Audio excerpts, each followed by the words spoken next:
Obrigado, Cláudia. Boa tarde para vocês. Obrigado, Anfan. Acho que a primeira coisa é agradecer ao Nupil. Acho que o esforço que está sendo feito aqui, em vários sentidos, ele é muito importante. Acho que tem o esforço de congregar as pessoas em torno dessa discussão sobre literatura informática, que acho que é um esforço que o Nupil já faz há um bom tempo. Acho que uma outra questão é a possibilidade de participar, não só aqui, fazendo essa palestra, mas de um processo de criação digital que relaciona também a literatura, e acaba que tem um tema que está diretamente ligado à minha pesquisa, que é a memória, e o trabalho com arte digital, com tecnologia, que acho que é um trabalho que também acho que é bastante importante, e o formato, né, de se permitir que a gente faça essa criação também, eu acho que ele é fundamental.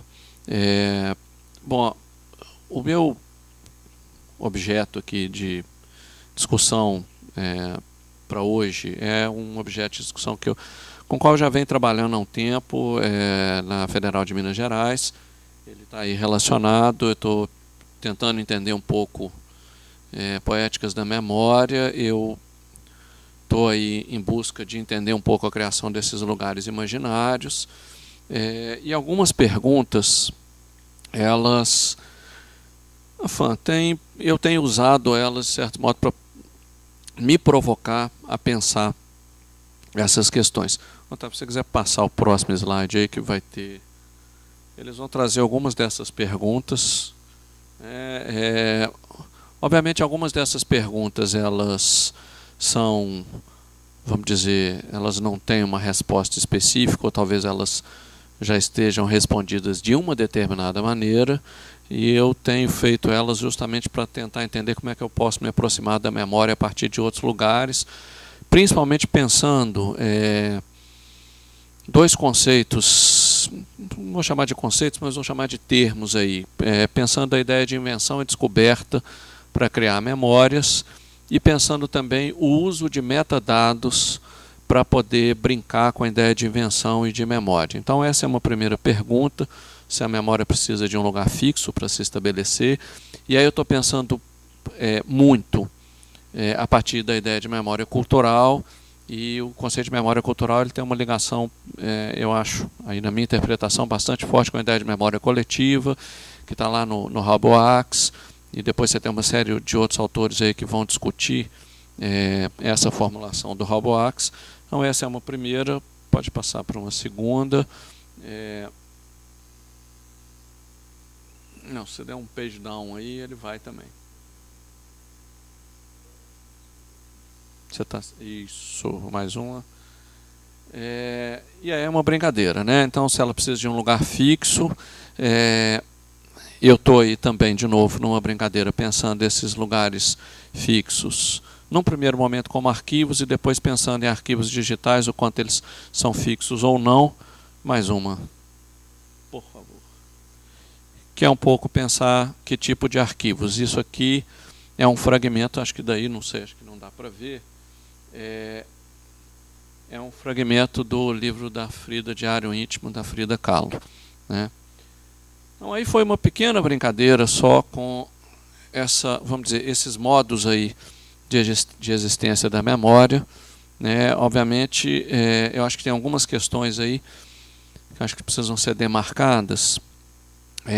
Quando eu pergunto lá se a memória precisa de um lugar fixo para se estabelecer, eu estou pensando muito numa série de autores que já se debruçaram sobre esse tema e, de certo modo, retomam, em alguma medida, sempre os palácios da memória do Simônides, para poder falar dos primeiros trabalhos ou das primeiras formas de se pensar a memória. Então, foi para aí que eu voltei um pouco, e por isso que eu fiz essa pergunta. Obviamente, se a gente for olhar para o modo como se pensa a memória, ela precisa de um lugar para se estabelecer. E quando eu pergunto, então, sobre um lugar fixo, eu estou me perguntando também um pouco sobre o que são as características desse lugar e como é que a gente pode pensar, então, a noção de lugar. Quando eu faço a associação com arquivos, é um pouco para pensar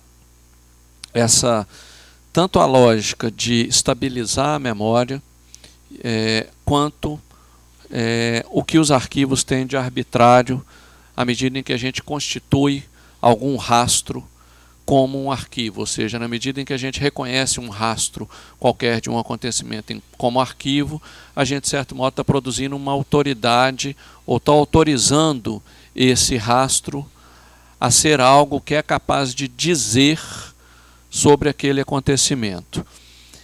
E quando eu me pergunto, então, que tipo de arquivos, eu estou tentando me aproximar do modo como a gente delimita o que é um arquivo, e aí eu me aproximo da ideia de metadados, e uma das perguntas que eu tenho me feito é o quanto o uso de metadados, se a gente pensar numa apropriação desses metadados de uma maneira que eu estou chamando de poética, como é que esse uso pode configurar outras lógicas para a gente, então, produzir memórias culturais em ambientes digitais. Eu queria, Otávio, que você saísse um pouquinho daí e entrasse, pegasse aquele vídeo lá do Blackpool, Manchester. Vocês vão ver agora um trecho. Eu não vou passar o vídeo inteiro. Dá uma paradinha aí, só para eu dar uma palhinha. Isso é um trabalho que uma moça que chama Gwenola Wagon fez brincando com essas duas cidades.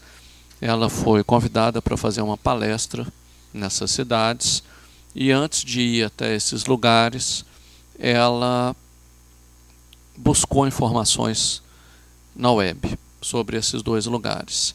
E aí o que ela registra aqui em vídeo é um pouco eu vou chamar de essa busca que ela faz aí para entender o que são esses lugares e a viagem física em si. Deixa eu rodar um pedacinho aí, que aí a gente...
Les nuages se font rouges. L'air est de synthèse.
Me voilà arrivé à Blackpool.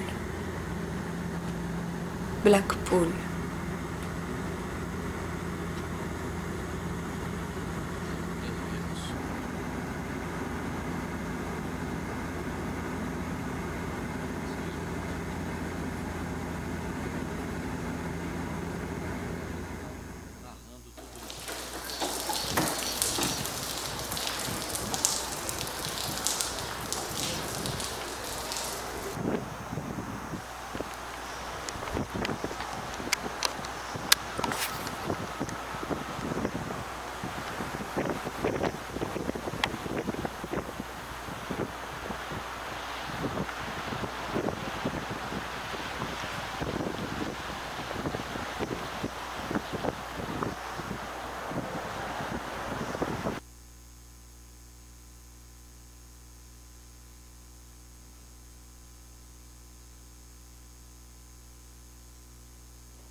Début de saison. Les hôtels sont à moitié vides. Impression d'une ville fantôme.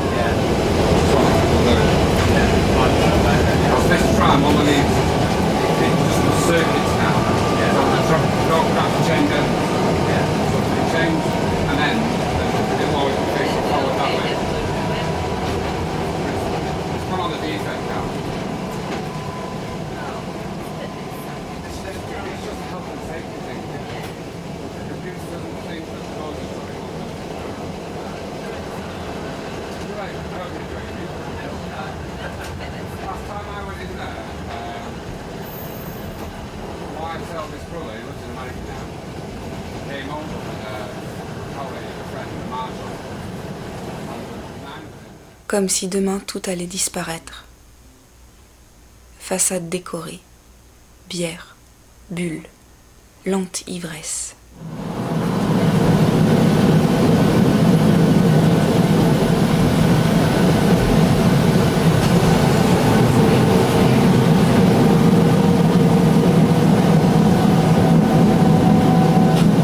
Acho que tá bom, só para dar uma noção.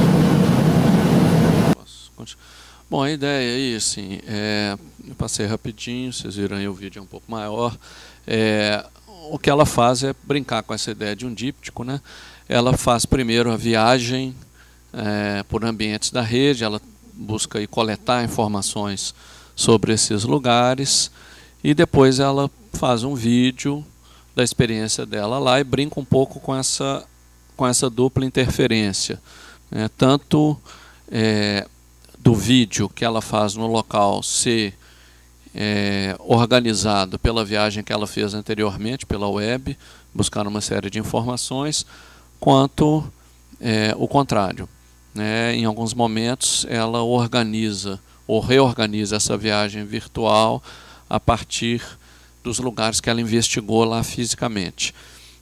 O que me interessou aí nesse trabalho foi um pouco tentar pensar como que ela, como que na verdade o trabalho, né? Eu não sei qual era a intenção dela especificamente, mas como é que o trabalho, ele de certo modo permite brincar um pouco com essa ideia de um conjunto organizado de informações para dar acesso ou para produzir um determinado tipo de memória, e a hora que você começa a, vamos dizer, a brincar com as formas de organizar, ou seja, de onde é que você parte para organizar essas informações, obviamente como é que você vai produzir memórias distintas.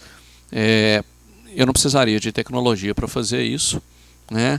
Mas aí me interessa aqui, e no outro trabalho que o Otávio vai mostrar ali para mim também daqui a pouquinho, o modo como ela brinca com a maneira como as interfaces permitem que a gente tenha acesso às informações.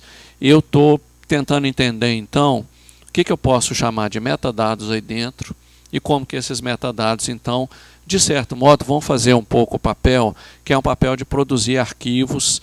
E aí eu vou, antes do Otávio mostrar ali, eu queria falar um pouco sobre como eu estou pensando nessas relações, para depois a gente ver esse outro experimento. E aí eu estou tomando um pouco o Paul Ricoeur, quando ele trabalha essa ideia lá de pensar narrativas, de pensar a relação entre, principalmente a relação entre memória, história e imaginação. E ele vai, em alguma medida, ele faz uma primeira separação, para depois agrupar, ele faz uma primeira separação entre memória e imaginação, para depois dizer que, na verdade, há algumas similaridades entre elas.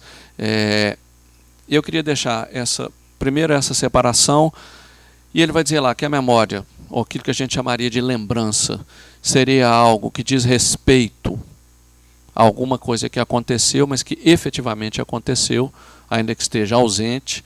E a imaginação, por sua vez, seria algo que produz algo que está ausente, mas que não necessariamente precisaria ter acontecido. Eu estou brincando com isso um pouco e tentando pensar, então, a lembrança a partir de uma noção de descoberta, e a imaginação, obviamente, a partir de uma noção de invenção, para depois ver como é que essas coisas se misturam, onde é que estão as similaridades e diferenças nisso aí. Quero pensar, então, um pouco do lado da lembrança, que você teria talvez um traço, vamos dizer, de demarcação física e temporal mais forte disso que está sendo lembrado, e do lado da imaginação você teria talvez uma liberdade maior em relação ao que eu estou chamando de um traço posicional dos acontecimentos. Essa é uma primeira distinção que eu queria deixar aí. Pensando no título da palestra e pensando um pouco, apesar de que ela está falando de um lugar, nessa noção de um lugar como um espaço demarcado, que está em um lugar geográfico, eu quero pensar um pouco e propor aí para a gente conversar a ideia de lugares de memória a partir das maneiras como a gente registra os acontecimentos. E aí estou pensando um lugar como adensamento de narrativas em torno de um acontecimento. E aí, obviamente, eu já começo a problematizar, pelo menos na minha cabeça, um pouco essa ideia do lugar como alguma coisa física e definida. O Riquet, ele vai, quando ele fala lá de como é que a gente produz a narrativa dos fatos, ele sugere alguns conectores aí que façam, ou que produzem uma conexão entre o que ele chama de tempo vivido e um tempo universal.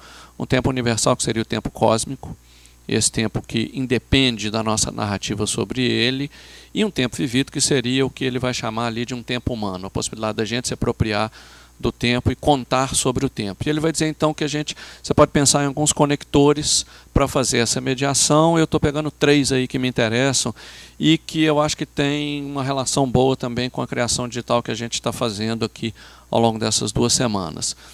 Uma primeira coisa que ele fala é o tempo do calendário, e uma segunda é o recurso a arquivos, documentos e rastros.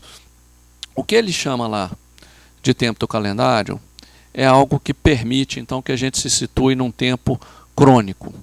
E dentro desse tempo crônico haveria uma possibilidade então da gente socializar os acontecimentos, porque a gente pode, obviamente, colocá-los, né, numa linha aí temporal e, de certo modo, estabelecer passado, presente e futuro para, então, produzir algum tipo de significação sobre esses acontecimentos. Só que ele coloca um elemento aí dentro do calendário que eu acho, na verdade ele coloca 3, o primeiro, que eu acho que é o mais importante, é o que ele chama de um acontecimento fundador.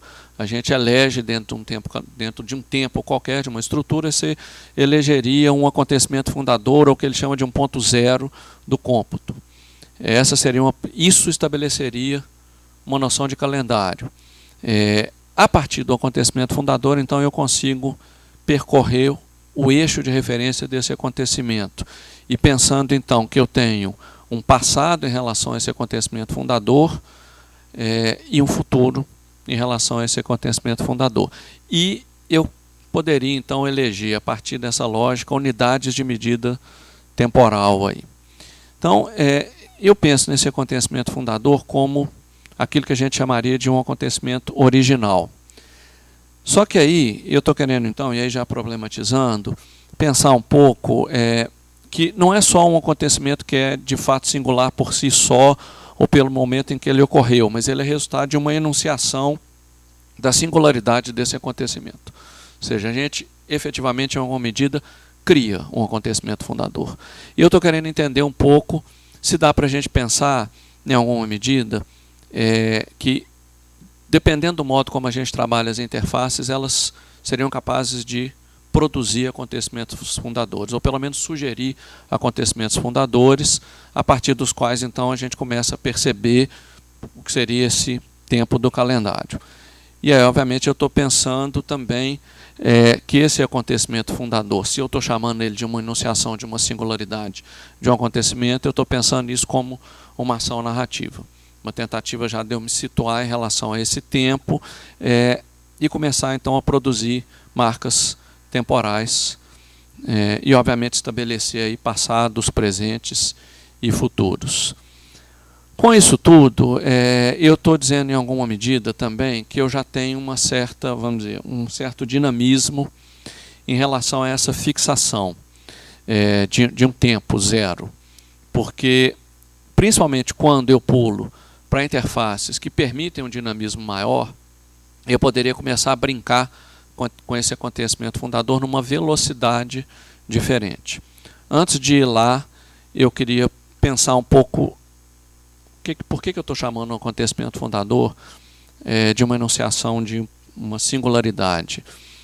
E fico pensando que fazer esse movimento de produzir um acontecimento fundador, de certo modo, está baseado muito na ideia de poder falar sobre ele do modo como eu falo desse acontecimento fundador, ou seja, a capacidade de produzir um testemunho sobre esse acontecimento, né? Dizer como ele aconteceu e, obviamente, então, em alguma medida, atestar a existência passada, né? A existência desse ponto zero, e aí poder começar a estabelecer essas outras relações. Com isso, eu estou colocando em jogo a possibilidade de a gente começar a brincar com a ideia de testemunho, que também é um conceito que o Ricoeur vai trabalhar. E aí eu vou ler um pedacinho aqui rapidamente de uma relação que ele faz e da qual eu me aproprio. Então, o que eu vou ler aqui, na verdade, é a minha apropriação, quando ele trabalha lá com a ideia de arquivos e testemunhos. Então, aí uma leitura minha, né? Determinar o momento em que o fato passado ocorreu em relação ao ponto zero contribui para delimitar, consequentemente, os registros que podem funcionar como documentos, os quais testemunham que o fato efetivamente se passou. Um arquivo seria uma forma do testemunho que atestaria a existência passada de um acontecimento, mas já de maneira institucionalizada. Aqui eu estou pensando, estou trabalhando com uma noção de arquivo do Ricoeur, desculpa, do Ricoeur, porque ele vai trabalhar o arquivo como uma coleção de documentos. Tá? Então é só uma delimitação para tentar não ficar misturando muitas coisas e brincar um pouco também com essas diferenças. Então, né, o arquivo seria uma forma do testemunho que atestaria a existência passada de um acontecimento, mas já de uma maneira institucionalizada. Entender esse arquivo e o documento. O arquivo e o documento seriam a inscrição de um testemunho, né? Essa inscrição em signos escritos, não escritos, verbais, não verbais. Ou seja, fazer isso, né? Entender o arquivo como uma inscrição de um testemunho significa conferir a ele o caráter de narrativa, pois um testemunho é uma organização particular, uma trama dos acontecimentos que se situaria, aí uma leitura minha, no meio do caminho entre a invenção e a descoberta. Então eu estou tentando pensar o que caracteriza esse testemunho, e eu estou chamando aí o testemunho como uma trama, ou seja, e aí pensando o testemunho como, vamos dizer, isso que uma pessoa efetivamente viveu, da qual ela é capaz de falar. E aí as outras possibilidades, em que momento um testemunho se torna um documento e depois como é que ele se torna um arquivo. E aí, pensando um pouco na noção de arquivo do Ricoeur para fazer talvez o caminho inverso. Então ele vai dizer, o arquivo teria 3 características principais. Ele se relaciona com um corpo organizado de documentos, foi isso que eu disse, com uma instituição, com uma atividade institucional, né? E aqui eu estou pensando na institucionalização também a partir de um ponto de vista cultural, e portanto associada à constituição de uma memória cultural. E ainda, o arquivo seria o que conserva ou preserva os documentos sobre um fato passado, ou seja, o que faz com que tais documentos sejam investidos de uma certa autoridade, entre aspas, sobre o acontecimento a que fazem alusão. Então, estou pensando que o arquivo ele pode ser constituído de apenas um único documento, né? Pode se confundir com ele a sua narrativa, ou pode ser visto como uma tessitura entre documentos de uma determinada espécie, né? Ou que carregaria uma similaridade de conteúdo. Tá? Então, vou buscar relacionar essa noção de arquivos com a ideia de rastros e documentos, para poder chegar aí no que seriam talvez os rastros do digital e como é que as interfaces podem então produzir, vamos dizer, uma noção de arquivo. Eu tenho até às 6 para falar, é isso? Ou um pouquinho antes? Qual que é o meu limite de tempo aí? É 6, né? Então vou ter que andar mais rápido, que são 5h30 aqui, tudo bem. Bom, então vamos fazer o seguinte. Para eu falar de rastros, pega o This Is Now aí para mim, Otávio. O outro projeto que eu te falei, na web. O outro. Isso. Esse projeto aí, pode escolher uma cidade qualquer aí, Otávio. Isso que vocês vão ver aí na tela agora, vocês estão vendo, só um minutinho. Volta lá. Ah, não, tá ali. Tem 2 telas abertas, ó. Tem outra aba. Esse projeto é um projeto que trabalha com... É um softwarezinho que vai no Instagram, pega lá imagens que foram geotagueadas com nomes dessas cidades, busca a geotag e busca a data e a hora em que a foto foi produzida. A hora que ele faz isso, eu clico na cidade, que foi o que o Otávio fez lá no Rio de Janeiro. Vai para o Rio de Janeiro, por favor. Ele estava ali já, Madrid, enfim, onde que é? Ele começa a trazer tudo aquilo que está sendo postado no Instagram agora. E que estaria, de alguma maneira, que está tagueado com Madrid. Tá? Pula para o Rio de Janeiro. Pula para Madrid. Uma das coisas que eu comecei a reparar foi o que estava aparecendo em relação a Madrid ou Rio de Janeiro. Aquilo vai demorar um pouco para atualizar, porque vai depender da rede. Tá? Eu comecei a reparar um pouco por que estavam aparecendo, né, essas imagens. Onde que estava Madrid, onde que estava o Rio, aí, onde estava qualquer outra cidade. E comecei a me perguntar se o que estava aparecendo aí não era uma memória também, que já era uma mistura do modo da gente usar o Instagram, né, e misturado com o modo como esse software captura essas imagens no Instagram. Né? E comecei a me perguntar, então, o que isso podia estar a ver com essa noção aí, ou essa noção de arquivo e de documento que o Riquer trabalha lá. Então fui voltando um pouco lá no texto dele, fui voltando na ideia de rastro, na ideia de documento e de arquivo. Então, pode deixar rodando aí, que acho que é interessante para dar uma visualidade da coisa. Obviamente, eu, olhando para isso aí, falei, bom, tudo bem. Eu posso dizer que isso não é a memória do Rio, e isso não é a memória de Madrid, mas eu posso mesmo afirmar isso. A partir do momento em que isso isso está sendo produzido o tempo inteiro sobre essas cidades, está sendo nomeado pelas pessoas como essas cidades, ainda que elas não estejam fazendo isso no Instagram de maneira intencional. Cada uma está lá postando. Se a gente clicar em qualquer foto, você vai para o Instagram dessa pessoa. Você vai para a página, né, lá no Instagram no momento, e aí obviamente você começa a ver que tem outras imagens lá que não tem uma relação provavelmente com nenhuma dessas cidades. Então, quem termina de fazer essa organização é o software.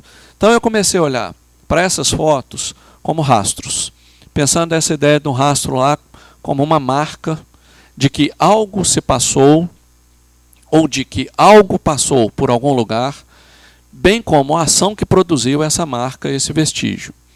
Então eu penso que a passagem que produz a marca, ela confere a esse rastro uma dinâmica, a possibilidade de resgatar uma narrativa que criou essa marca de passagem e ao mesmo tempo produz uma permanência no aqui e no agora, que está fundamentalmente ligada ao documento que contém o rastro. Só que esses tipos de rastro aqui, eu acho que eles articulam muito bem essa ideia de uma mobilidade, de uma fixidez, né? Porque o rastro, ele fala de algo que aconteceu, se faz visível naquele momento em que é reconhecido enquanto tal. Então, ele é construído na própria busca de um lugar passado, e não somente como uma confirmação de que esse lugar passado existiu. Então, eu fico pensando que o rastro, ele não pode ser dissociado da operação que produz o documento, nem da que cria o arquivo. Ou seja, para a gente voltar nisso aqui e chamar de rastro, eu tenho que entender como é que a interface organiza essas informações e disponibiliza elas dessa maneira. E aí, olhando para o documento, ainda, antes olhando para o rastro, eu chamei o rastro, também lá numa conversa com o Riquer, como uma prefiguração do acontecimento. Pensar essas fotos separadamente, cada uma delas lá no Instagram, elas ainda não são necessariamente uma narrativa. Elas não estão figuradas numa ordem, tá? Elas estão lá separadas. O que começa, de certo modo, a organizá-las é o modo como essa interface funciona.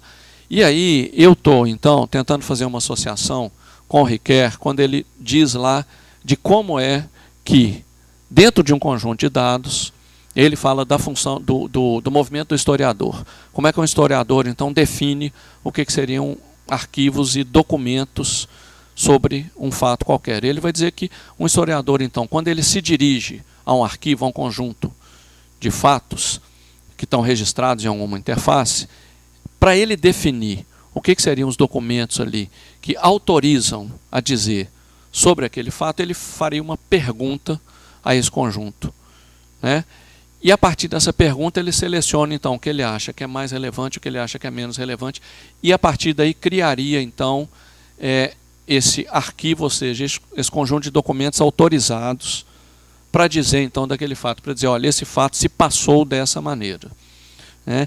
Eu fico pensando que o que acontece aqui um pouco é que, de certo modo, o que essa interface, vamos dizer, brinca aí, é com o modo como a gente vai, em alguma medida, se adequando, obviamente, ao tipo de interface que a gente tem para produzir registros, né? Então, fico pensando, o quanto isso aqui, o quanto essas imagens dessa maneira se devem ao modo como o Instagram sugere um tipo de registro, né? Ao modo como as câmeras de celular sugerem um outro tipo de registro, né? A velocidade, a imediatez, fico lembrando hoje do Wilton lá fazendo fotos nossas, a coisa do close, do não close, a coisa de não precisar preparar nenhuma iluminação e de certo modo poder editar isso imediatamente após você ter feito a foto e ainda assim postar uma foto com uma iluminação ótima, como é que foi editada ali na hora, né? Ou seja, em que medida isso também não são perguntas que a interface dirige a nós, a gente dirige às imagens e termina acontecendo isso aqui. E aí eu acho que tem uma série de boas conversas aí para fazer. Essa é uma primeira questão. Outra coisa que me chamou a atenção aqui, e me chamou a atenção já em outros objetos, eu esqueci de dar ali para o Otávio, esse eu vou narrar rapidinho, é o fato de que aqui o programa ele não está interessado no conteúdo visual da imagem. Ele está buscando uma tag que está associada a essa imagem e está buscando a data e a hora em que ela foi feita. E eu estou chamando isso de metadado. São descritores das fotos. Um outro exercício interessante de fazer é entrar no próprio Instagram ou no Flickr e jogar lá, por exemplo, um descritor de uma câmera Sony. Se vocês jogarem DSC-H70 no Flickr, vocês vão recuperar imagens. DSC-H70 é um descritor que a câmera Sony dá para as imagens, e tem muita gente que quando posta uma foto no Flickr não tagueia. O Flickr automaticamente pega o descritor que a câmera usa e ele tagueia ela como DSC-H70. Então você começa a recuperar uma imagem, né, que é uma memória do modo como aquela câmera chama as imagens. E é inevitável para mim lembrar de uma peça publicitária que está em cartaz já há um tempo, que é da Nikon, que é da Coolpix. Não sei para quem já viu, que é a Coolpix fazendo uma narração. É uma locução em off da Coolpix. Eu sou não sei o que, eu sou não sei o que, eu sou não sei o que, eu sou, não sei se eu sou Coolpix, eu sou Nikon, uma coisa assim, mas a peça é toda baseada numa existência daquilo que a gente chamaria de uma intencionalidade da câmera de registrar as imagens, né? E aí, claro, é uma voz absolutamente suave, delicada, para dar essa sensação também. Ela não invade a imagem, né? Obviamente ela invade, sim, no bom e no mau sentido da palavra. Então, comecei a olhar para isso. E aí comecei a pensar, bom, então como é que o metadado faz essa organização, não se importando com a visualidade ou dizendo, há outros elementos na foto que a gente vai ter que começar a trabalhar como memória, porque são memórias. Aí é uma proposição minha. Ainda antes de chegar no Whale Hunt, um trabalho de um sujeito que chama Sasha Poflev, que se chama Blinks and Buttons. E esse cara fez o quê? Esse é um trabalho de conclusão de curso de graduação, ele é um polonês, se eu não me engano, e ele faz um trabalho que é, ele pega um corpo de uma câmera digital, tira a câmera dali de dentro, põe um celular conectado na rede. Quando você faz a foto, ele não registra a imagem que você fez no visor da câmera. Esse celular está conectado em rede, ele usa a data e a hora da foto que você fez para fazer uma busca no Flickr. Então ele vai buscar no Flickr uma foto que foi postada com a mesma data e a mesma hora da foto que você fez. Quando ele acha uma foto que tem a mesma data e a mesma hora, ele traz na sua câmera uma foto que foi postada no Flickr na mesma data e na mesma hora. Só que aí tem uma outra questão interessante, que é no Flickr você pode alterar a data e a hora em que você postou a imagem. Ele pode buscar do sistema, ou você pode alterar. E aí você começa a complicar, então, o que é essa data e o que é essa hora. E o quanto esse metadado, que supostamente na minha visão, seria inalterável ou produziria uma relação cada vez mais inequívoca com a imagem, porque a tentativa é que ele seja um descritor fiel, o quanto ele começa a ser um descritor que produz equívoco. Equívoco no sentido de uma multiplicidade. E aí fico me perguntando como é que isso se relaciona com a ideia de memória cultural. Muito rapidamente, para poder dar tempo da gente conversar pelo menos um pouquinho, aí eu estou trabalhando com o Jan Assmann e a lei da Assmann, eles trabalham com a ideia de memória cultural e memória comunicativa. Vão dizer que memória cultural é toda memória que é hierarquizada, é produzida a partir de uma ritualização e de uma, vamos dizer, de uma tentativa de organizar um conjunto de dados para que esse conjunto de dados resista à passagem do tempo e possa ser transmitido de geração em geração. Então, na visão deles, produzir uma memória cultural é um ato intencional, já de partida. É já prestar atenção em alguma coisa, pensando como é que eu ritualizo isso e como é que eu crio uma narrativa que pode ser transmitida com pequenas modificações ao longo do tempo. A memória comunicativa, por outro lado, seria isso que vocês estão vendo aí na tela. É uma memória sem hierarquização, sem uma atenção para qual é o conteúdo que ela deve estruturar, ou se ela deve estruturar um significado já de partida. Ela é produzida de maneira absolutamente veloz, descentralizada, ou seja, você não há um comando central que diz, olha, vamos organizar isso dessa maneira e por isso, então nós precisamos desses documentos, para que então isso seja a memória de um fato que aconteceu. É um pouco pegar, por exemplo, um exercício de olhar para as manifestações de junho no Brasil e jogar lá no YouTube manifestações junho de 2013, que é um exercício que eu estou fazendo agora. No YouTube, a primeira coisa que aparece é um sujeito que dá palestras de autoajuda. Ele pega uma série de imagens das manifestações para dizer que nós podemos ser melhores. E o que prova que nós podemos ser melhores é o fato das pessoas terem saído para a rua. E um discurso absolutamente, vamos dizer, conservador, de como ser melhor, associado com as imagens das manifestações de junho. Fiquei me perguntando, bom, o que aquilo está fazendo ali, como é que isso então vai construir uma memória das manifestações de junho, porque efetivamente vai construir também. Cada vez mais nós estamos usando isso para construir essas memórias. E aí, tem um trabalho autoral, põe para mim, Otávio, no The Whale Hunt, que é um exercício de contar histórias. Pode ir lá, vai navegando aí no Begin the Whale Hunt. É um sujeito que vai para uma tribo de esquimós, no Alasca. Eu fiquei me lembrando aqui de um dos primeiros documentaristas que fez Nanook, o Esquimó, que é considerado talvez aí o marco no cinema documentário, nem se chamava cinema documentário. Esse cara vai e faz um exercício que ele vai documentar essa caçada às baleias. É uma tribo esquimó que tem isso aí, essa caçada, como não só com um valor simbólico muito forte, mas um valor de sobrevivência. Eles caçam baleias que passam num canal que é aberto no Ártico, no degelo, e essas baleias servem como alimento para a tribo durante um ano. Então, tem todo um simbolismo e tem uma questão de continuar vivo. O que ele faz? Ele documenta não só a caçada, mas a experiência dele na caçada. Ele faz 3.214 fotos em 9 dias sobre a caçada. Como é que ele faz essas fotos? O Otávio está aí navegando. Isso que vocês estão vendo aí embaixo é uma linha do tempo, mas é uma linha da cadência da batida do coração. A câmera está associada a um medidor da batida do coração dele. Então a gente está vendo ali uma espécie de marca-passo. A gente tem uma linha quase no experimento inteiro, é uma linha como se o coração tivesse quase parado. E no final, que é quando a caçada efetivamente acontece, o coração dele está disparado. Se a gente for lá em cima, Otávio, na baleinha, por favor, a gente pode escolher várias formas de ver esse mesmo documentário. Então eu posso escolher um conceito que organiza essas imagens. Dá um Clear Constraints aqui. Eu posso ir pelo conceito, navega no arpão aqui da minha esquerda, do lado de cá, por favor, esse. Eu posso escolher um personagem do documentário, alguém que estava lá, alguém que é da tribo, agora vai para o outro lado, por favor, que é onde me interessa. Posso escolher um conceito, posso escolher... Não precisa escolher agora, não. É só para passar um pouco. Eu chamaria esses objetos até agora daquilo que eu posso fazer sem necessidade, vamos dizer, aquilo que eu também associaria tradicionalmente a um elemento simbólico mais, vamos dizer, mais clássico para a gente pensar a memória. E aí eu posso ir, vai mais um, por favor. Mais um. Eu posso organizar as imagens pela batida do coração. E eu posso escolher imagens que têm a ver só com o momento em que ele está lá frenético ou excitado.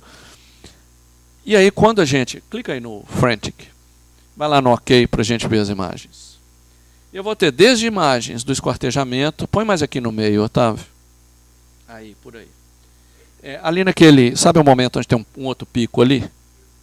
Isso, vai ser difícil. Coloca um pouquinho antes dele. E deixa ele... Eu fiquei me perguntando, bom, desce um pouquinho, Otávio. A tela. Olha, vejam bem. Eu continuo tendo a batida aqui embaixo. Eu tenho o que estava acontecendo quando essa foto foi feita. Tá? Então, eu fiquei me perguntando, bom, por que isso aqui disparou o coração desse sujeito? Considerando aquela imagem lá do final, que é o esquartejamento da baleia, por que de repente eu tenho uma imagem? Claro, eu estou fazendo uma pergunta que talvez a gente possa julgar retórica, mas eu estou tentando pensar o seguinte, ele produz uma outra forma de organizar que não tem mais a ver com necessariamente a visualidade que ele estava fotografando, porque quem está fazendo isso é a câmera. E a câmera de 5 em 5 minutos ela dispara um conjunto de fotos. A quantidade de fotos que ela dispara de 5 em 5 minutos tem a ver com a batida do coração. Então, se ele está muito excitado, ela dispara várias fotos. Se ele está pouco excitado, ela dispara poucas fotos. E eu fiquei me perguntando, o que faz com que essas imagens tenham uma relação? É a batida do coração. Agora, eu posso considerar a batida do coração como um elemento de memória? E eu fico pensando, bom, que elemento de memória é esse? Né? Como é que ele adensa essa história? Como é que ele produz essa narrativa? Como que a batida do coração é capaz de produzir essa narrativa? Estou chamando a batida do coração também de um metadado. Ela é um descritor do momento em que esse cara estava vivendo e de uma situação dele naquele momento. Mas não é uma descrição visual. Não é uma descrição que eu, pelo menos, consigo entender como algo que está mais associado àquilo que é a memória no dia a dia. Ora, dizer que isso não é memória, eu acho difícil. Né? Então, o meu trabalho está um pouco nisso. Eu estou pensando que o que eu chamo de poética da memória com uso de metadados é, se isso aqui é capaz de produzir um registro da experiência dele, e até onde eu leio, o modo como a câmera fez as fotos aqui está muito mais associado à ideia de uma memória comunicativa. Ele simplesmente deixou a câmera disparando, sem efetivamente ainda uma organização. A organização está dada pela interface. Mas a câmera estava ali organizando. Quando ele produz isso numa interface, ele está fazendo uma mistura entre memória cultural e memória comunicativa. Pensando a memória cultural como uma memória que está associada a uma ritualização, a uma hierarquização, a uma tentativa de criar uma centralização sobre esses acontecimentos. Eu estou chamando essa centralização daquilo que o Ricoeur chama lá a pergunta do historiador. O historiador faz uma pergunta a um conjunto de dados. Dessa pergunta, ele retira alguns dados que, para ele, respondem mais ou menos a essa pergunta, e daí ele diz, isso aqui é um arquivo autorizado sobre esses fatos. Então eu estou pensando, eu acho que tem uma poética da memória nas interfaces, na possibilidade de brincar com as interfaces para que elas produzam uma poética a partir do modo como elas, obviamente juntamente com a gente, com quem programou e tal, estou chamando elas aqui talvez num sentido provocativo também, a partir do modo como elas organizam essas informações, como elas conseguem perguntar para esse conjunto de dados o que é importante para elas. E a partir disso elas organizam essa informação. Você espero que tenha ficado claro. É isso. Obrigado.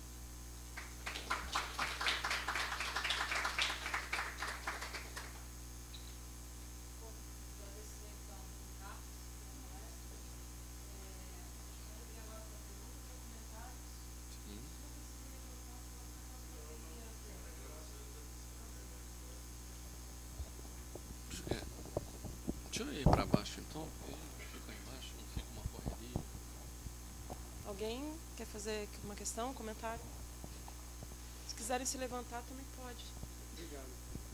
Eu não quero. Cacá, deixa eu fazer uma... Mais um esclarecimento aí, um pedacinho que você falou. Primeiro achei interessante pra caramba. Né? Eu tô vendo agora, tá coroando um percurso seu já de alguns anos em cima disso, né? Não, você teve um grande orientador no doutorado. Excelente orientador. Eu sei, obrigado. Você falou um momento aí que, quando você tentou compor uma espécie de memória das manifestações de junho em São Paulo, ou no país, né? Pareceu um sujeito lá, como é que era? Um sujeito de autoajuda. Pois é, aí você disse que isso aí passou a fazer parte da memória, as palestras dele, é isso que eu entendi? Pois é. Eu fiquei pensando num exemplo exagerado e caricatural, mas não é para dar risada, o caricatural exagerado é para a gente perceber com mais ênfase o que eu estou pensando aqui. Já aconteceu isso com todo mundo aqui, eu imagino. Fazendo pesquisa no Google, vamos supor que eu tenho uma avó chamada Beyoncé, tá? E eu quero construir a memória dela com registros que estão na internet. E vou botar esse nome. E a partir daí a minha avó vai se tornar uma superstar da música pop?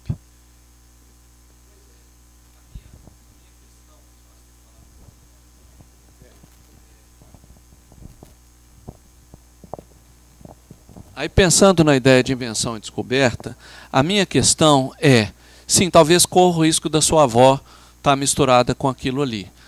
A questão é, provavelmente para você ou para a gente enquanto indivíduo, aquilo não vai fazer o menor sentido em termos de memória. Mas a questão é, se eu penso na ideia de uma memória cultural, de uma institucionalização, e aí tentando sair um pouco, vamos dizer, de um objeto muito individual porque supostamente a sua avó não teria importância, mas ela tem importância, por exemplo, para a sua família, ou para as pessoas que não a conheceram e vão conhecê-la de alguma maneira, a partir das narrativas que forem criadas sobre elas. O que eu fico pensando é, à medida que a gente vai se acostumando e se habituando a esse tipo de registro de memória, efetivamente, como lidar, então, com isso que talvez possa ser uma absurda dissonância entre quem é a sua avó e quem efetivamente ela foi. E aí como é que fica essa questão? Eu também não tenho isso para mim, vamos dizer, tranquilo. Agora, eu acho o seguinte, assim como eu tenho essa possibilidade caricatural, como você bem disse, eu tenho uma possibilidade aí de exploração, que é o que não deu tempo de falar aqui, que é essa ideia de invenção e descoberta. À medida em que eu busco alguma coisa e faço determinado tipo de pergunta, e eu estou chamando a pergunta aí de, por exemplo, um modo de usar as interfaces, porque quando eu programo alguma coisa, eu estou fazendo um tipo de pergunta. Eu estou dando alguns comandos. E esses comandos estão fazendo perguntas para os dados, para organizarem esses dados de uma determinada maneira. À medida que eu vou me habituando com isso, é um pouco aquela coisa, eu atiro no que vejo e acerto o que não vejo. Eu estou chamando um pouco isso da mistura entre descoberta e invenção. O quanto a própria interface inventa algo. E o modo como a gente também vai se habituando a isso. Né? Eu lembro de um exercício que a gente fez quando eu fazia doutorado aqui. Um dia eu joguei Carlos Henrique Falsi no Google e a primeira mulher que veio era uma mulher loura grávida. Eu falei, bom, quem será que é o Carlos Henrique Falsi? O neném que ainda não nasceu? Né? E aí o Alkmaar ficou me gozando e tal, e era um pouco isso também. Rapidinho aqui, dessa história ainda da avó no Google aí, quando você falou da memória, rapidinho, gente, não quero monopolizar não, é um mecanismo que eu acho importante a gente pensar, que você falou de uma memória institucionalizada, né? Há mecanismos também que estão ligados a essa memória institucionalizada, ela não é entra tudo e tudo fica, né? A construção da memória pressupõe que a gente também vá, para e passo a isso, desenvolver estratégias de esquecimento. Sem esquecimento não há memória. Né? E cada época e cada cultura com a sua tecnologia própria vai desenvolver estratégias próprias de esquecimento. Uma que eu vejo hoje em dia é uma espécie de esquecimento em presença. Né? Ou seja, a gente vai ver a popstar, vou ver a minha avó, mas eu tenho diante de mim aquilo que eu esqueço. Está diante de mim, não desapareceu, não foi apagado, é um esquecimento sem apagamento. É isso que eu tenho pensado, que você falou. Desculpa eu estar monopolizando.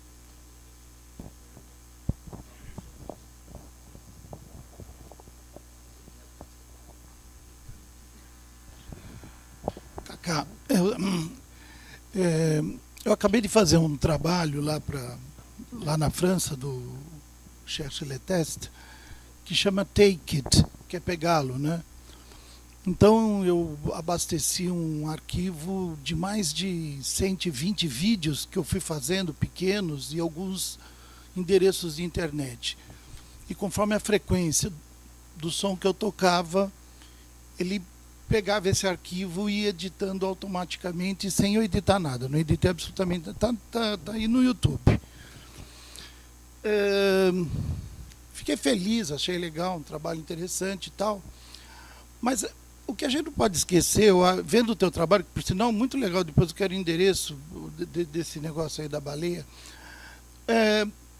a gente, o que me surpreende é que nenhuma máquina existe sem ter input e output.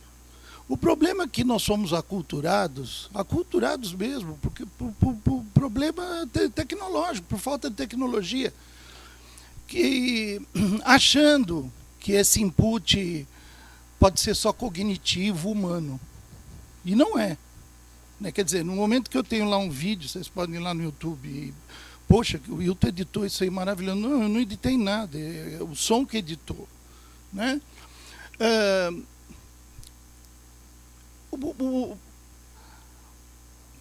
Essa ideia de que o olhar é que olha, eu que escrevo porque sou alfabetizado, e o teu trabalho mostra uma coisa que eu e o Chico estamos discutindo bastante, né? O meio digital, essa ambiência digital, ela tá distante da gente ainda compreender ela como como um novo código, como geração de...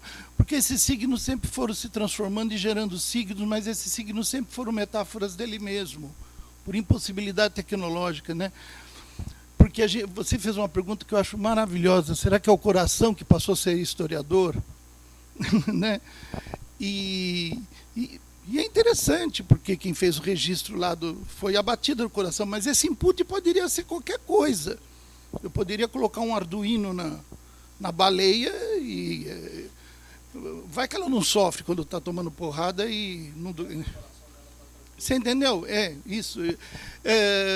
E acho que eu não sei se eu tenho pergunta, acho que eu estou aqui pensando, porque nós temos uma maneira muito antropocêntrica de pensar poética, pensar o olhar, e o que eu acredito que a grande resistência ainda é pensar que não existe mais códigos que possa ser mais crível que o outro, ou mais compreensível que o outro. Você sabe que em tribunais só foi aceito câmeras depois que houveram câmeras de vigilância. Porque antes você levava um vídeo e não servia para nada, tinha que ter alguma coisa escrita. Uma tese ainda tem que ser escrita. E é isso que você faz. Eu tenho uma pergunta para você. Se pudesse detectar o coração dos historiadores, será que eles também não escreveram ficção?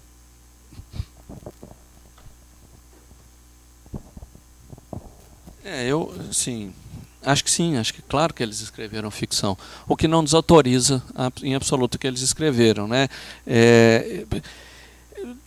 Talvez tentando pegar um pouco, não indo para os historiadores, mas pensando o quanto também a gente escreve ficção e como é que as interfaces brincam com isso. Esse trabalho todo eu comecei, porque um dia eu estava em casa em BH, estava tendo um show do U2 em São Paulo, em Interlagos, eu não lembro mais qual que era, um torneio que eu não consegui ir, eu queria muito ter ido, e eu falei, vou ver alguma coisa do U2 aqui e tal, e julguei o nome de uma música que não era do show atual, que estava rolando. Isso era por volta de 11h30, meia-noite, o show tinha sido naquela noite, o show tinha acabado, recém-acabado. A hora que eu julguei o nome da música, o primeiro vídeo do YouTube que veio foi o show que tinha rolado em São Paulo naquela noite, inteiro. Eu falei, porra, que é isso? A hora que eu abri, era um cara que estava no engarrafamento, indo embora de Interlagos, e gravou o show, resolveu postar, deu tempo, postou o show inteiro. Eu falei, os caras estão no camarim ainda. Né? E o show já entrou, porque ele tagueou o show de uma determinada maneira, o show entrou num conjunto de várias redes de memória. Então você pode dizer, isso é uma ficção. Porque, na verdade, o cara construiu uma narrativa junto com o YouTube. Porque o YouTube terminou de construir aquela narrativa, ele tagueou, e aí o modo como o YouTube funciona, falou, pera, então vou conectar isso aqui com A, B e C, né, as tags relacionadas. E relacionou, e eu cheguei no show inteiro. Falei, bom, então eu posso chamar isso de história? Pensando lá como o Paul Ricoeur, você tem um acontecimento fundador, você tem aquilo que é passado, aquilo que é futuro.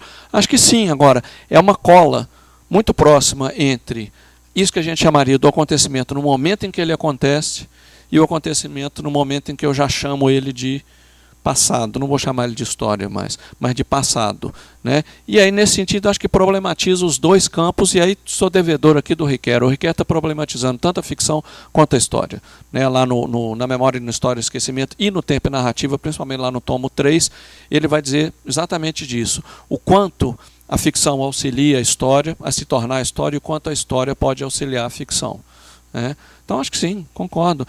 E foi isso que me levou, assim, eu, na verdade, primeiro olhei para a tag, mas fiquei olhando para as redes possíveis de memória que o YouTube estava traçando ali já, né?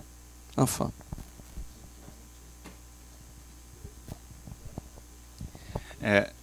Cacá, foi legal sua palestra, tem muitas coisas aí para levantar dúvida, né? Então que eu vou colocar mais nesse sentido. Eu inicialmente até achei que o Alckmar esgotava um pouco a fala que eu ia fazer, que era sobre essa relação memória e esquecimento, mas ainda assim eu acho que tem umas dúvidas. Por exemplo, quando você fala, naquela que você citou assim, que o programa não está interessado no conteúdo, né, ou seja, que é o metadado que vai definir ali alguns procedimentos, e que isso, na verdade, pode ser pensado com a memória, eu acho que é correto, mas eu fico pensando que nós acostumamos de alguma maneira que a memória está associada também a uma espécie de fratura do sujeito com o tempo. Ou seja, eu imagino que essa ideia do acontecimento fundador, ele só acontece para o sujeito à medida que alguma coisa ali o perturba ou marca de uma certa maneira, que possa talvez constituir aquele aspecto, aquele objeto, aquela sensação passa a dizer alguma coisa para ele. E que eu fico imaginando que na nossa vida passa sempre muitas coisas, e muitas coisas deslizam, a gente nunca mais tem noção delas. Nessas mídias e nesses processos, imaginando aqui o Instagram como você mostra, ele produz uma espécie de esquecimento muito rápido à medida que você vai atualizando aquilo ali, né? E na cabeça da gente, se a gente usa também o YouTube, ou usamos o Facebook, ou qualquer outra dessas mídias, aquilo tudo passa muito rapidamente, né? Tem coisas que vão deslizar então, quer dizer, esse esquecimento é muito mais acelerado, né? Eu não sei, essa questão dessa coisa, que esquecer, na verdade, é uma forma da gente lidar também com essa capacidade da lembrança, né? Eu fico imaginando que às vezes eu fico lembrando aquele título de poemas do Drummond, né? Esquecer para lembrar. Quer dizer, as coisas que na verdade a gente lembra é aquelas que, através de um certo exercício também, nós buscamos questioná-las, ou seja, ela se torna de alguma maneira uma espécie de sintoma, né? Não estou querendo citar muito bem o Freud, mas é alguma coisa que cria uma espécie de marca para a gente. Não sei o que você pensa em relação a isso. Bom, olha só, primeiro eu queria ir numa coisa que é essa coisa da volatilidade lá do Instagram. Quando eu achei o Blinks and Buttons, o que mais me chamou a atenção foi que, na minha interpretação, ele provocava a pessoa que estava fazendo a foto a olhar para uma outra coisa que estava relacionada com a memória daquela foto, que era o ato de usar a câmera. Porque ele fazia exatamente isso, o ato de fotografar rapidamente para colocar em algum lugar e pronto. Seja, por exemplo, poder esquecer. Só que, quando ele fotografava e não vinha a imagem que ele fotografou e vinha uma outra, esse sujeito é forçado a pensar, bom, o que é esse aparato aqui? O que acontece quando... Claro que nem todo mundo vai pensar isso, o que eu acho é a intencionalidade do artista ali. Eu acho que ele está nos provocando a dizer, bom, o que acontece quando eu imediatamente, após fazer uma foto, coloco ela numa rede, coloco ela no Instagram. Nem olho para a foto, ponho ela no Instagram. né? Então eu fico pensando, e aí olhando um pouco para isso que você está dizendo, eu acho que o esquecimento, assim como a memória, são fissuras mesmo. Eu acho que são fissuras que a gente provoca. E obviamente eu tenho uma forma de pensar as fissuras que são esses acontecimentos que me marcam, que fissuram a minha experiência no tempo, e por isso que eu, vamos dizer, singularizo esses momentos e talvez torne eles acontecimentos fundadores. Eu fico pensando que, aí talvez pensando em voz alta, como é que as interfaces estão ocupando esse lugar de produzirem os acontecimentos singulares. No Blinks and Buttons eu vejo isso nitidamente. Assim, não adianta eu olhar para a foto. Ela não vai trazer a marca daquele momento. Ela vai trazer a marca de por que eu coloquei a foto nesse lugar. Então tem uma experiência singular ali, que é a experiência do compartilhamento, do suposto compartilhamento da memória. E aí eu sou forçado a olhar para esse lugar como um lugar de memória, como algo que então interfere e cria um acontecimento singular. E aí eu tenho um duplo deslocamento que eu acho que é perigoso. Eu esqueço a imagem, mas o ato, ele não está esquecido. E aí o que acontece aí? Eu sou forçado a ficar olhando para aquela imagem e me perguntar, por que essa imagem veio para cá? E o que está acontecendo aqui então com esses modos de registro? Eu estou pensando em voz alta em cima do que você falou. Acho que tem muitas questões aí, né? Acho que um outro campo aí enorme é o campo do esquecimento mesmo. E concordo, acho que o Alquimar tocou nisso, o Wilton aqui tocou. Obviamente, eu acho que assim, só dá para falar de memória porque existe o esquecimento, óbvio. Né? Assim, o esquecimento é uma escolha. Né? Ou, se a gente quiser inverter, a memória é uma escolha do que eu deixo ali no cantinho. Eu esqueço. É como se eu escolhesse, eu não quero adensar isso aqui agora. Eu não quero fazer isso virar uma narrativa e está lá no canto. Pode ser que apareça, pode ser que não. Pode ser que suma efetivamente. Aí a gente pode entrar num campo todo da psicologia e tudo mais, para pensar efetivamente em danos físicos ao cérebro, é um outro tipo de sumiço. Mas eu não estou. E aí tem um problema, talvez, é um problema para eu lidar na pesquisa, que é uma mistura entre memória cultural e memória individual. Eu estou tentando lidar com a ideia de memória cultural. Então, tem uma série de autores que trabalham com memória individual, que aí eu vou me ver em problema com eles vão se ver em problema não comigo, mas com os autores que eu convoco, né? Porque eles vão tratar a memória de uma outra maneira. Fazer essa junção, eu não me sinto capaz de fazer isso hoje. Então eu estou pensando muito também num esquecimento cultural, e não no esquecimento individual. Porque é um campo que eu não toquei. Assim, eu li, óbvio, né? Fui lá no Bergson, foi uma série de outros casos, mas não estou tratando isso a partir desse ponto de vista. Estou pensando o quanto esse agregado de informações, ele então, por exemplo, de que forma ele produz um esquecimento. Porque aqui há um esquecimento, por exemplo, no This Is Now. Né? Eu acho que o próprio nome já é uma brincadeira. Né? Isto é o agora. Que agora é esse, efetivamente? Eu posso ficar só numa cidade, eu posso pegar todas elas. Isso é um. E aí eu posso, aí agora pensando em voz alta, isso é um agora da própria interface? É o agora para mim é o agora do Instagram. Né? Então, acho que aí tem outras questões. E aí, obviamente, a escolha que a interface faz é uma escolha também pelo esquecimento. Né? Quando eu crio o programa de uma determinada maneira, ali eu já coloquei o esquecimento, o que ele não deve buscar. Né?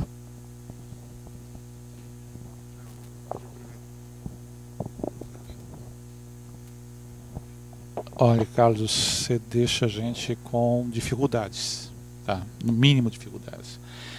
E eu vou tentar te provocar um pouco mais, porque eu estou adorando o que você está falando, por várias razões, e tentando trazer um pouquinho, se você puder, para a nossa própria concepção de ficção, tá? Daquilo que normalmente a gente chama de ficção. Você chamou de tags, eu vou tentar chamar de descritores, tá? Por um jeito meio castiço de ser. Né? Memória de curta duração, memória de longa duração, instantaneidade, permanência e interpretação. Como é que eu posso jogar isso? E aí, se você conseguir elaborar em cima, né? Pensando no Instagram, enquanto algo que ele é Instagram, né? Ele tem um lado de instantaneidade e imediato desaparecimento, porque ele está fundado na ideia do telegrama, né? E como é que eu posso, pensando naquilo que a Escola dos Anais propôs, a história das migalhas, de como é que eu vou construir isso. E qual que seria, se você puder, a articulação dessa memória enquanto interpretação? Porque todas as vezes que você esquece, você está interpretando. Aí eu vou lá ao Machado de Assis, muito caro, em Missa do Galo, quando ele diz: eu nunca consegui entender o que aconteceu naquela noite. Né? Eu nunca consegui entender por que eu tirei aquela fotografia. Se eu pegar o Instagram. Não sei, eu quero mais ouvir você do que propriamente dizer alguma coisa.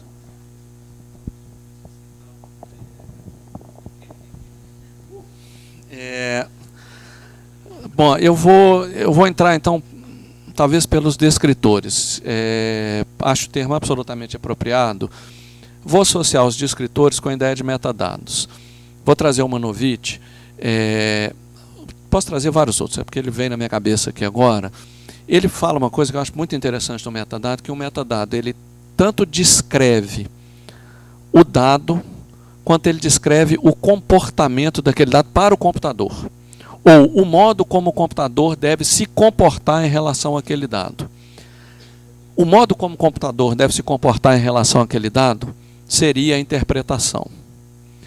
Então, o computador ele está produzindo uma permanência própria dele, porque a interpretação é uma maneira da gente fazer as coisas permanecerem, né? E aí a gente pode começar então a complicar e brincar com a coisa. Eu talvez vou fazer uma fala aqui um pouco enlouquecida, tá, Lamir? Mas é porque estão vindo imagens na minha cabeça. Tem um ramo hoje da arte digital que chama glitch art, que é a arte com a falha e tudo mais. Que são caras que trabalham, por exemplo, com a interrupção do sinal. Por exemplo, você está fazendo uma transmissão via satélite, o sinal interrompe, a imagem trava no meio, o cara pega aquela imagem e trabalha com aquilo ali, né? Quando eu olho para a glitch art, eu fico muito pensando nessa questão assim de o que permanece dali. Não é tanto a imagem ou a falha, mas o que permanece também é o fato da transmissão que estava sendo feita. A glitch art mostraria isso, né? Ela é uma memória do comportamento daquelas interfaces naquele momento. Eu acho que esse tipo de trabalho começa a trazer para o campo da memória essas questões. De que maneira, vamos dizer, as nossas permanências e as nossas formas de produzir permanência, elas vão sendo permeadas, vamos dizer, pelas capacidades que a gente tem de interpretar aquilo que a interface me permite fazer.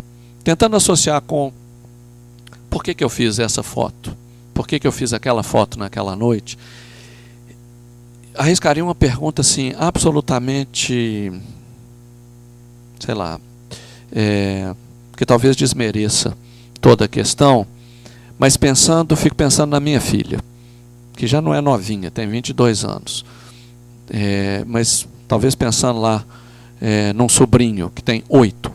Fiz aquela foto porque tinha uma interface ali que estava me solicitando fazer essa foto.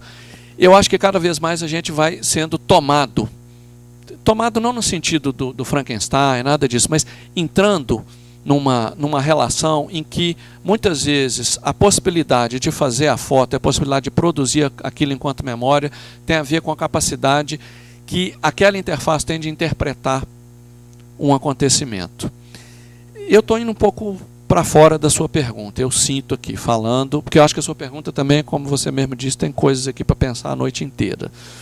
Não consigo, e não vou te responder agora, pensar, ou talvez vou te responder de uma outra maneira, memória de curta duração e memória de longa duração. Mas pensando na ideia do Instagram, né, e da tessitura e do instantâneo, e voltando lá para o testemunho, o que eu vejo, por exemplo, nesses objetos aqui, é um testemunho da máquina. Mas não da máquina no sentido máquina separada do humano. E aí talvez sendo devedor um pouco lá da Esperança de Pandora lá do Latour, ou do Simondon, quando ele fala lá do modo de existência dos objetos técnicos, ele fala da individuação do objeto técnico. Eu acho que esses trabalhos aqui, de alguma maneira, eles suscitam a gente a pensar nessa individuação, ou seja, o quanto o objeto técnico produz uma singularidade dele mesmo. E eu estou tentando acessar essa singularidade a partir da ideia de memória. é o quanto ao trabalhar com a memória e vamos dizer, a possibilidade de registro através de uma interface, o quanto, vamos dizer, a possibilidade disso aqui durar ou não durar, é difícil, eu não vou conseguir fazer isso agora não. Eu acho que esse percurso eu não consigo fazer, eu vou meter os pés pelas mãos aqui, mas fico pensando que cada vez é mais difícil, cada vez considerando esse tipo de registro, ou pelo menos nesse tipo de registro, é muito difícil, o que não significa que a dificuldade seja ruim. Eu acho que a dificuldade permite um caminho de criação muito rico, mas essa coisa de você ter um acontecimento que está ali, ele dura e ele muda, ele dura e ele muda, e ele só continua durando porque ele muda. Que é um pouco o que acontece, eu sinto no YouTube. Né? Então, é um pouco essa ideia. Eu, inclusive, quando no outro projeto que eu fiz, que, de certo modo, é a origem desse, eu estou em busca ainda de uma coisa que eu chamei de memórias culturais em construção permanente. Toda memória cultural está em construção permanente, óbvio. Mas eu fico pensando que aqui tem essa coisa da interface entrar nessa construção permanente e o modo como a gente vai se habituando a essa durabilidade, que é tanto de curta duração quanto de longa. A longa duração está dada pelo fato de você poder replicar isso, criar novos descritores, associar e fazer isso. E aí me interessa um pouco quais são os descritores que a máquina cria, para ela dar conta de entender isso, para ela dar conta de replicar. Então eu fico vendo a relação um pouco por aí. Essa capacidade de fazer o acontecimento perdurar para sempre. Obviamente ele vai mudar, assim, eu lembro quando eu comecei essa pesquisa, eu fiquei lembrando muito, para pensar o casamento judaico, a gente pode pensar qualquer um outro. Tá? Mas a primeira vez que alguém se casou, no que hoje a gente chama de casamento judaico, aquele não era um rito judaico. Alguém foi lá e falou, vamos fazer vamos casar desse jeito? Vamos. Aí foi o segundo e falou, bacana, vamos casar desse jeito. Veio o terceiro, daqui a pouco virou, olha, só tem judeu que casa desse jeito, ou só tem indígena que casa desse jeito, então isso vira um casamento judaico. Eu posso pensar numa outra forma, e aí vou acabar minha fala aqui, que eu gosto muito da imagem de uma trilha no meio do mato. Quando a gente descobre uma trilha no meio do mato, o que a gente descobre é a memória. Tem gente passando ali todo dia, é por isso que a trilha existe. Quando as pessoas pararem de parar, some a memória das pessoas, mas aparece a memória do mato. Ele passou a usar a trilha. Então, eu fico pensando muito nessa coisa da potência do uso da memória. Que você pode associar com qualquer monumento. Assim, por que o monumento continua tendo um significado cultural? Porque a gente continua usando ele de alguma forma. Seja ressignificando, aí tem todo um problema que o Alkmaar levantou ali, que ressignificações a gente pode fazer para os monumentos. Eu fico pensando como é que essas interfaces usam essas memórias. E como é que a gente, de certo modo, compartilha o poder de uso com elas. Porque quando a gente produz um descritor para o computador interpretá-lo, a gente está dando a possibilidade dele usar esse dado. Ou seja, a gente está dando a possibilidade dele construir uma narrativa com esse dado. De outro modo, ele não conseguiria fazer isso. E aí me interessa uma coisa, talvez tenha uma relação com o que você está discutindo, que é o descritor, ele e isso eu não consigo ainda inferir quais são as consequências, mas é um ponto que eu já toquei nisso e me chamou a atenção. O descritor é, ao mesmo tempo, algo que fala sobre o dado e algo que fala sobre como o dado se comporta. E o comportamento para a memória, eu acho que é uma questão aí. Isso está em vários autores. Mas isso é uma inferência ainda aqui primeira. Não tem como avançar nisso, não. Não sei se ajudei, se...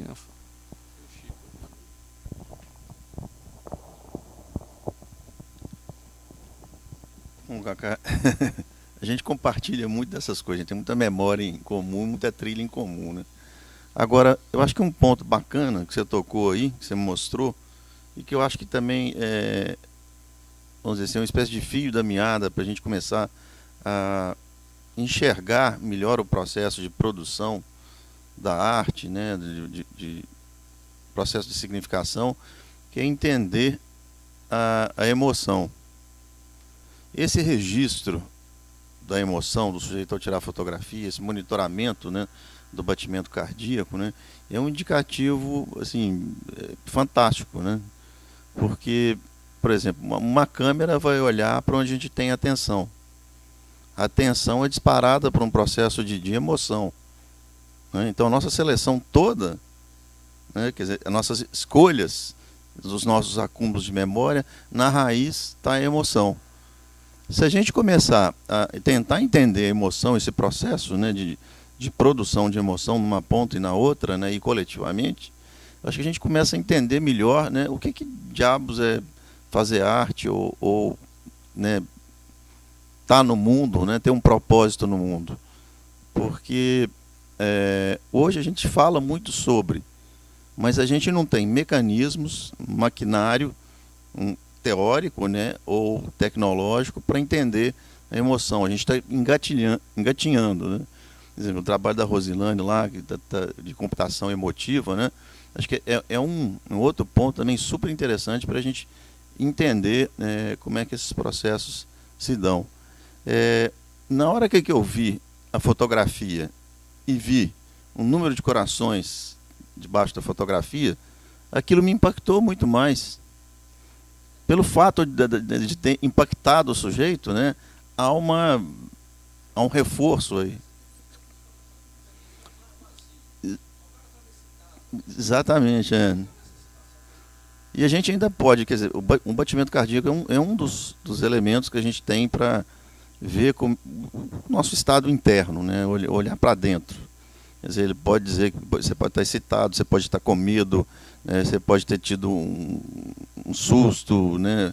Enfim, tem muitos descritores corporais que hoje a gente está puxando os dados deles, né, para tentar compreender como é que funciona o nosso modo de entender o mundo.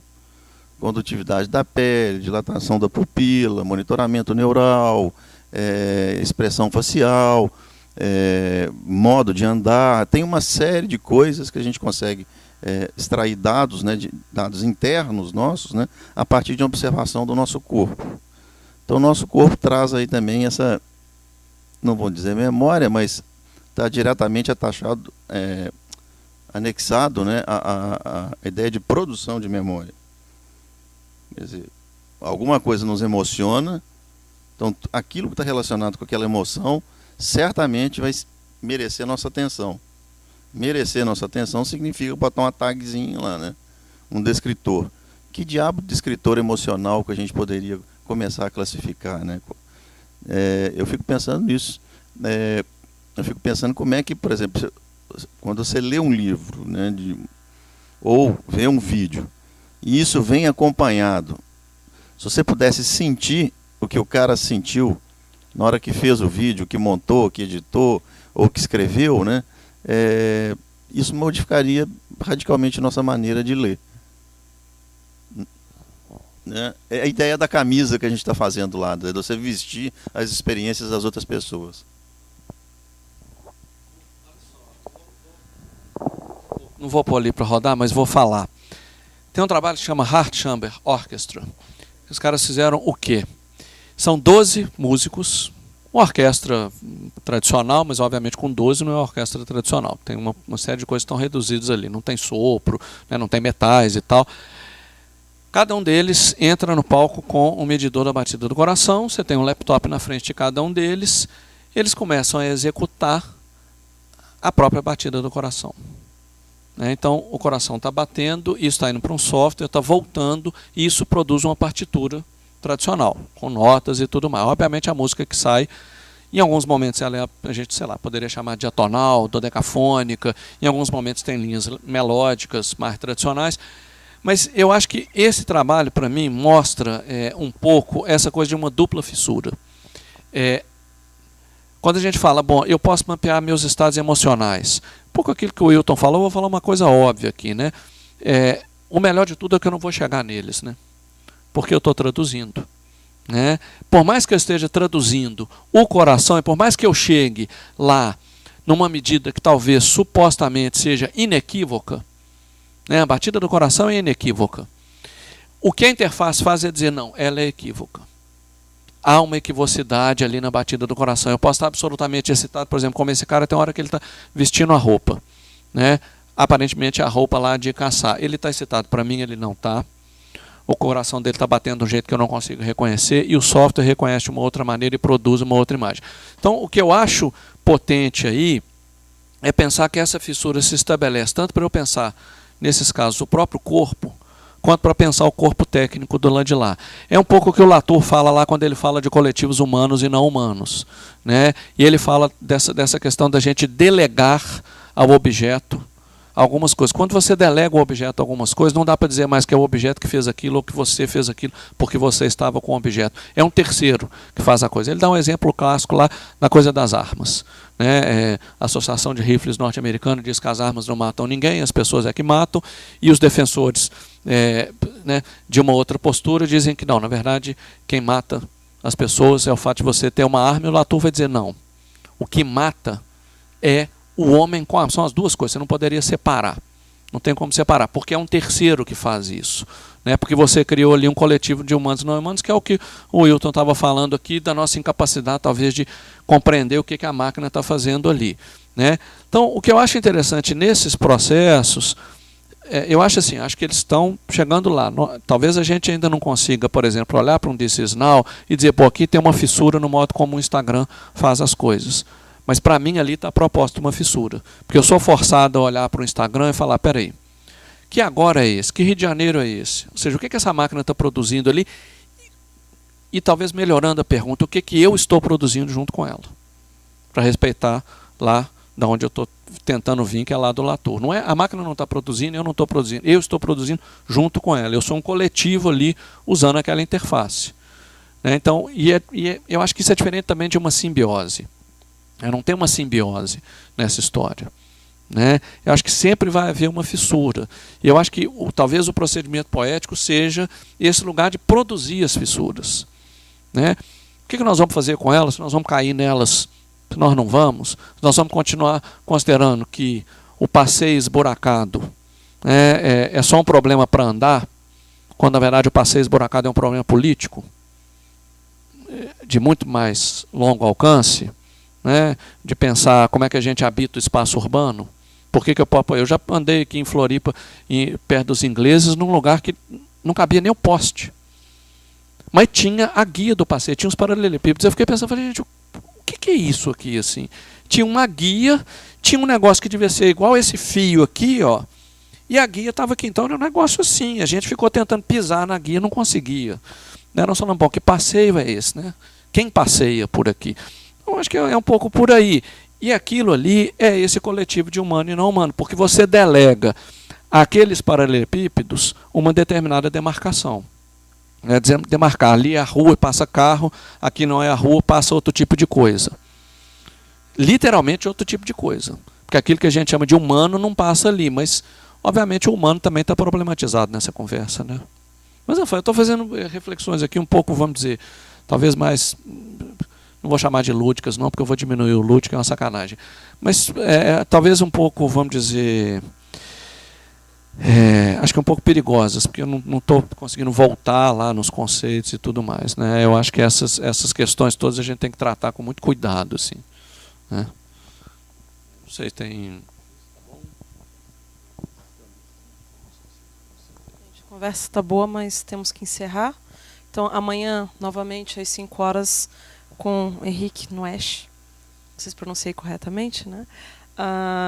Queria agradecer a presença de todos, então, e continuamos amanhã. Boa noite.